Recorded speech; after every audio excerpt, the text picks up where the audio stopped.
السلام علیکم ورحمۃ اللہ وبرکاتہ۔ محترم حضرات، آج میں آپ لوگوں کے سامنے اصول تفسیر کے بارے میں چند نکات رکھوں گا، واضح انداز میں ملاحظہ فرمائیں۔ عزیز دوستو، انسان کو چاہیے کہ وہ سب سے اہم چیز پر اپنی توجہ مرکوز کرے، اور میری نگاہ میں سب سے اہم چیز قرآن مجید ہے۔ قرآن مجید یہ ایک قیمتی خزانہ ہے۔ ایک آیت کو آپ لیں گے اور غور کریں گے تو ایسے علوم کے دروازے آپ پر کھلیں گے جنہیں اللہ کے علاوہ کوئی نہیں جانتا۔ پھر یہ قرآن مجید ایک سند ہے، یعنی دنیا کے کسی عالم کی کتاب کی طرح نہیں ہے کہ اس کے اندر غلطیاں پائی جاتی ہے، شک و شبہ کا اندیشہ ہے۔ یہ قرآن مجید کے اندر یہ تمام باتیں نہیں ہیں۔ تو آئیے دیکھتے ہیں قرآن مجید کی تفسیر، اصول تفسیر جو میں آپ کے سامنے رکھوں گا، تو یہ تفسیر کا مطلب کیا ہوتا ہے۔ تو تفسیر لغت میں دیکھیں گے تو یہ ماخوذ ہے فسر سے۔ کہا جاتا ہے عربی میں فسرت الثمرۃ عن قشرتها، اے اتضحت و بانت، یعنی پھل اپنے چھلکے سے ظاہر ہو گیا، الگ ہو گیا۔ اور یہ اللہ کے کلام کی توضیح کا نام ہے۔ مطلب کہ جس طرح ایک پھل اپنے چھلکے سے الگ ہو جاتا ہے تو اس کا گودا نظر آتا ہے، واضح طور پر دکھائی دیتا ہے، اسی طریقے سے ایک بندہ جب قرآن مجید کی تفسیر کرتا ہے، اس کو بیان کرتا ہے، واضح کرتا ہے، تو اس کے اوپر جو اس کے اندر پیچیدگیاں ہوتی ہے اس کو ظاہر کر دیتا ہے، کھول دیتا ہے، جسے سمجھنے میں آسانی ہوتی ہے۔ عربی میں ایک معنی یہ بھی ہے کسی سجے سجائے گھوڑے کو زین، لگام اور سارے لوازمات سے آری کر کے خریدنا۔ مطلب جیسے ایک گھوڑے کو اگر آپ زین رکھ دیں اس کے اوپر اور بھی دیگر چیزیں لاد دیں تو وہ گھوڑا لدا رہتا ہے، اس کی ظاہری شکل چھپی رہتی ہے۔ تو اس کے اوپر جتنی چیزیں، ساری چیزوں کو اتار دیجئے اور بالکل اصل گھوڑا، اس کے جسم پر کوئی چیز نہ ہو، سامنے رکھ دیا جائے تو اس کو فصل کہتے ہیں، یعنی بالکل واضح اصل چیز، جو اس کے اندر کمی بیشی ہے وہ نمایاں ہو جائے، دکھائی دے، یا جو اصل اس کا ہے۔ گویا خریدار کے سامنے اصل گھوڑے کو اس طرح رکھ دینا کہ اس کی اصلی شکل و صورت اور رنگ و روپ سب نظر آ جائے۔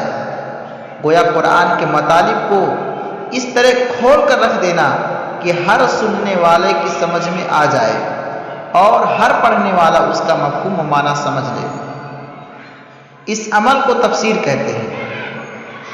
قرآن کی تفسیر میں کس کی طرف رجوع کیا جائے؟ تو بھائیو، کس کی طرف رجوع کیا جائے؟ لغت کی طرف رجوع کیا جائے، عربی لغت کی طرف، اور حقیقت لغویہ کی طرف رجوع کیا جائے، جو عام طور پر انسان بولتا ہے، عرب میں سمجھا جاتا ہے، اس کی طرف رجوع کیا جائے، یا حقیقت شرعیہ کی طرف رجوع کیا جائے۔ حقیقت شرعیہ کا مطلب ہے کہ شریعت میں کوئی الفاظ کس معنی کے لیے استعمال ہوا۔ مثلا جیسے یہ صلاح ہے، صلاح عربی میں لغت میں صلاح کا مطلب دعا ہوتا ہے، لیکن قرآن مجید کے اندر یا شریعت کے اندر صلاح کا مطلب کیا ہے؟ نماز، ایک خاص طریقے سے نیت باندھنا، رکوع کرنا۔ تو صلاۃ کو شریعت کے اندر نماز کہا گیا ہے۔ تو حقیقت شرعیہ کی طرف رجوع کرنا۔ اور یہ بھی جاننا چاہیے کہ تفسیر کے 4 مراتب ہیں۔ پہلے ہم اس کی طرف رجوع کریں گے جس کا یہ کلام ہے۔ پہلا مرتبہ یہ ہے کہ جس کا کلام ہے، اگر ہم قرآن مجید کی تفسیر کرنا چاہتے ہیں تو یہ قرآن مجید جس کا کلام ہے اس کی باتوں کی طرف رجوع کریں۔ شیخ الاسلام ابن تیمیہ رحمہ اللہ نے ایک مضمون میں جس کا اردو ترجمہ عبدالرزاق ملیح آبادی رحمہ اللہ نے اصول تفسیر کے نام سے کیا ہے، اس میں لکھتے ہیں کہ تفسیر کا بہترین طریقہ یہ ہے کہ قرآن کی تفسیر خود قرآن سے کی جائے، کیونکہ قرآن میں جو مضمون ایک جگہ مجمل ہے دوسری جگہ مفصل ملے گا آپ کو، اور جہاں اختصار سے کام لیا گیا ہے دوسری جگہ اس کی تفصیل مل جائے گی۔ یعنی تفسیر القرآن بالقرآن، قرآن کی تفسیر قرآن مجید کے ذریعہ کرنا۔ میں آپ لوگوں کو ایک مثال دیتا ہوں، جیسے مالک یوم الدین ہے، اس کی تفسیر کیا ہے؟ قرآن مجید سے اس کی تفسیر کرتے ہیں، یوم لا تملک نفس لنفس شیئا، روز جزا کے دن کا مالک اللہ رب العزت ہے۔ تو وہ روز جزا کیا ہے؟ وہ دن قیامت کا دن ہے۔ لا تملک نفس، کہ کوئی نفس کسی نفس کا کچھ بھی مالک نہیں ہوگا۔ تو دیکھیے مالک یوم الدین کی تفسیر یوم لا تملک نفس لنفس شیئا سے ہو گئی۔ تفسیر القرآن بالقرآن کے 2 نمونے ہمیں حدیث میں ملتے ہیں اور دونوں کا تعلق سورہ لقمان سے ہے۔ حدیث میں ملتے ہیں الذین آمنوا ولم یلبسوا ایمانہم بظلم اولئک لہم الامن وہم مہتدون۔ تو بھائیو اس کی تفسیر نبی صلی اللہ علیہ وسلم نے قرآن کی آیت کے ذریعہ کی ہے۔ تو کیسے کی ہے؟ اس آیت کریمہ کے اندر ایمانہم بظلم ہے، ایک لفظ ظلم آیا ہے، اس میں ظلم کی تفسیر آپ صلی اللہ علیہ وسلم نے شرک سے کی ہے، اور استشہاد کے طور پر، دلیل کے طور پر، محل شاہد کے طور پر سورہ لقمان کی یہ آیت کریمہ آپ نے پڑھی، ان الشرک لظلم عظیم۔ ایک دوسری آیت ہے وَإِنَّهُ مَفَاتِيحُ الْغَيْبِ لَا يَعْلَمُهَا إِلَّا هُوَ۔ تو مفاتیح الغیب اس کی تفسیر سورہ لقمان کی اس آیت کریمہ کے ذریعہ آپ صلی اللہ علیہ وسلم نے کی ہے، ان اللہ عندہ علم الساعہ، بے شک اللہ رب العزت کے پاس ہے قیامت کا علم۔ تو قیامت کا علم یہ مفاتیح الغیب میں سے ہے جس کا علم کسی کو نہیں ہے۔ وَيُنَزِّلُ الْغَيْثَ، اور اللہ رب العزت ہی بارش کو نازل کرتا ہے۔ کہاں نازل کرے گا، کتنی مقدار میں نازل کرے گا، یہ کسی بندے کو نہیں معلوم ہے، نہ کسی فرشتے کو معلوم ہے، کسی کو نہیں پتا ہے۔ اس کا حقیقی علم صرف اور صرف اللہ رب العزت کے پاس ہے۔ وَيَعْلَمُ مَا فِي الْأَرْحَامِ، ماں کے پیٹ میں کیا پڑ رہا ہے، کیا پیدا ہوگا، کیا بنے گا، اس کا پورا علم صرف اور صرف اللہ رب العزت کے پاس ہے۔ وَمَا تَدْرِي نَفْسٌ مَاذَا تَكْسِبُ غَدًا، کوئی نفس، کوئی انسان یہ نہیں جانتا ہے کہ وہ کل کیا کمائے گا، کل کیا کمائے گا، اس کا علم بھی کسی کو پتا نہیں ہے۔ وَمَا تَدْرِي نَفْسٌ بِأَيِّ أَرْضٍ تَمُوتُ، اور انسان کہاں مرے گا، اس کی موت کہاں آئے گی، اس کا علم بھی کسی کو نہیں ہے۔ اللہ کے نبی صلی اللہ علیہ وسلم نے بھی اس کی تفسیر ایسے ہی کی ہے، حدیث میں لاحظہ ہو عن ابن عمر رضی اللہ تعالی عنہ ان رسول اللہ صلی اللہ علیہ وسلم قال مفاتیح الغیب خمس، غیب کی چابیاں 5 ہیں، لا یعلمها الا هو، ان کو اللہ تعالیٰ کے علاوہ کوئی نہیں جانتا ہے۔ لا یعلم ما فی غد الا اللہ، کل کیا ہوگا یہ اللہ تعالیٰ کے سوا کوئی نہیں جانتا ہے۔ وَلَا يَعْلَمُ ما تغیظ الارحام الا اللہ، اور اللہ تعالیٰ کے علاوہ یہ بھی نہیں جانتا ہے کوئی کہ ماں کے رحم میں کیا پل رہا ہے۔ ولا یعلم متی یأتی المطر احد الا اللہ، اور صرف اللہ ہی جانتا ہے کہ بارش کہاں ہوگی اور کتنی مقدار میں ہوگی، کیسے ہوگی، اللہ تعالیٰ کے علاوہ کوئی نہیں جانتا ہے۔ ولا تدری نفس بأی ارض تموت، اور کوئی نفس یہ نہیں جانتا ہے کہ وہ کس زمین میں مرے گا، کہاں مرے گا، کوئی نفس نہیں جانتا ہے۔ ولا یعلم متی تقوم الساعة الا اللہ، اور کوئی نہیں جانتا ہے کہ قیامت کس دن آئے گی، کتنے بجے آئے گی، کتنے ٹائم آئے گی، کوئی کسی کو پتہ نہیں ہے۔ تو عزیز ساتھیوں، اللہ کے نبی صلی اللہ علیہ وسلم نے مفاتیح الغیب سے مراد یہی 5 چیزیں کی ہے، اور اگر اس میں کامیاب نہ ہو سکو تو سنت کی طرف رجوع کرو۔ یعنی اگر آپ کو قرآن مجید کی تفسیر، اگر قرآن مجید سے کرنے کی طاقت نہیں ہے، کوئی آیت ایسی ہے جس کی تفسیر آپ قرآن مجید کے ذریعہ نہیں کر سکتے ہیں، وہ نہیں ملتی ہے، تو آپ سنت کی طرف رجوع کریں جو قرآن کی شرح و تفسیر کرتی ہے۔ یہ سنت مثیل قرآن ہے، یہ قرآن کی مثل ہے۔ اللہ کے نبی صلی اللہ علیہ وسلم کی زبان سے جو بات نکلتی ہے، جو بات اللہ کے رسول کہتے ہیں، وہ اللہ رب العزت کی بات ہوتی ہے۔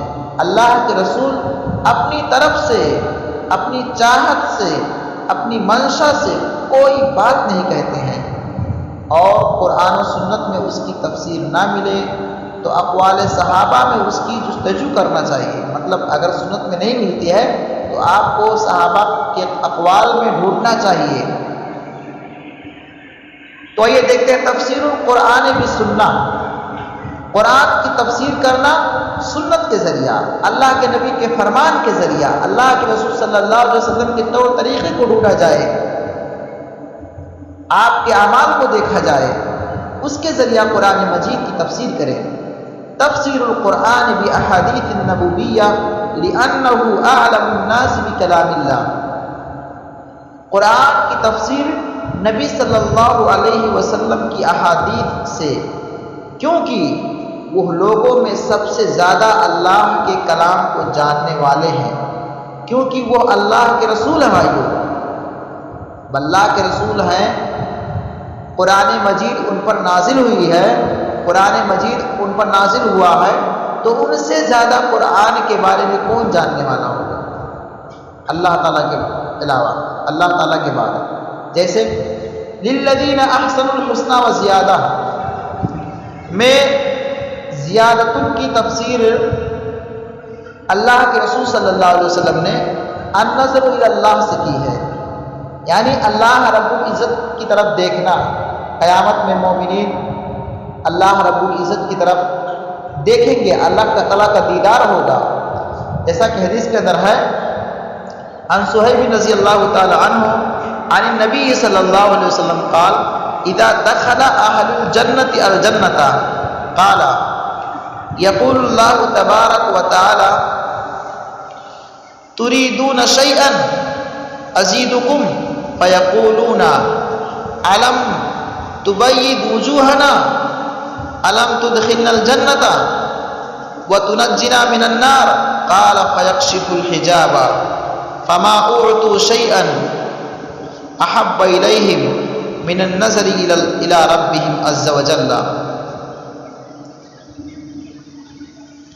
حضرت صہیب رضی اللہ تعالی عنہ روایت کرتے ہیں اللہ کے نبی صلی اللہ علیہ وسلم سے کہ اللہ کے رسول نے فرمایا کہ جب اہل جنت والے جنت کے اندر داخل ہو جائیں گے تو اللہ تعالیٰ ان سے فرمائے گا، کہے گا کہ تم چاہتے ہو کہ میں تمہیں مزید نعمتوں سے نوازوں؟ تو جنتی لوگ کہیں گے کہ اے اللہ، کیا تو نے ہمارے چہرے کو روشن نہیں کیا؟ کیا تو نے ہمیں جنت کے اندر داخل نہیں کیا؟ کیا تو نے ہمیں جہنم سے نجات نہیں دی؟ قال فیکشف الحجاب، تو اللہ تعالیٰ ان کے لیے اپنے سامنے سے پردے کو ہٹائے گا. فما اعطوا شیئا احب الیہم من النظر الی ربہم عز وجل. تو میرے بھائیوں، جنتیوں کو کوئی بھی چیز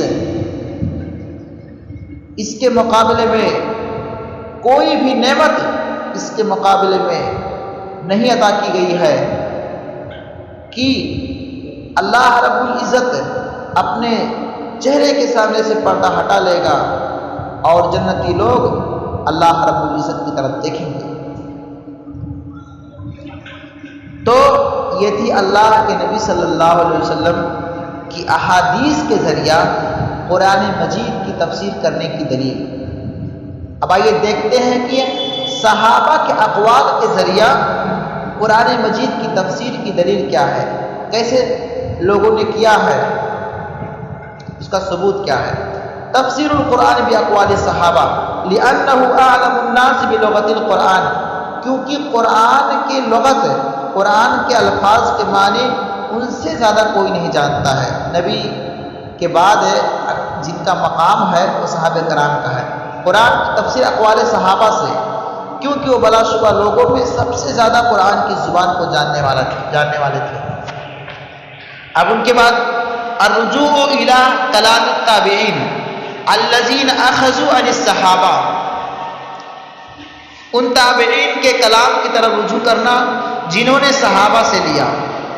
مطلب اگر آپ کو صحابہ کے اقوال کے ذریعہ قرآن کی تفسیر نہیں ہو پا رہی ہے تو آپ کو صحابہ کے ساتھی مطلب تابعین، ان کے اقوال کے ذریعہ آپ قرآن مجید کی تفسیر کر سکتے ہیں، تابعین کے اقوال کے ذریعہ کر سکتے ہیں. وَلَيْسَ كُلُّ التَّابِعِينَ بَلِ الَّذِينَ اشْتَهَرَ مِنْهُمُ الْأَخْذُ عَنِ الصَّحَابَةِ وَعَلَى رَأْسِهِمْ، اور ہر تابعی نہیں بلکہ جو صحابہ سے لینے میں مشہور ہیں، مطلب جو صحابہ سے علم حاصل کرنے میں مشہور ہیں، جن میں سر فہرست مجاہد رحمہ اللہ ہیں، جنہوں نے قرآن کی تفسیر کو عبداللہ بن عباس رضی اللہ تعالی عنہ سے لیا ہے.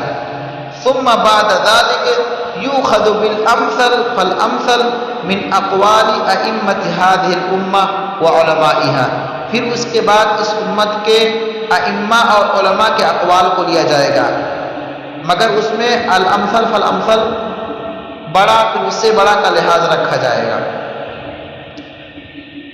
التفسیر بمقتضى اللغة العربیہ،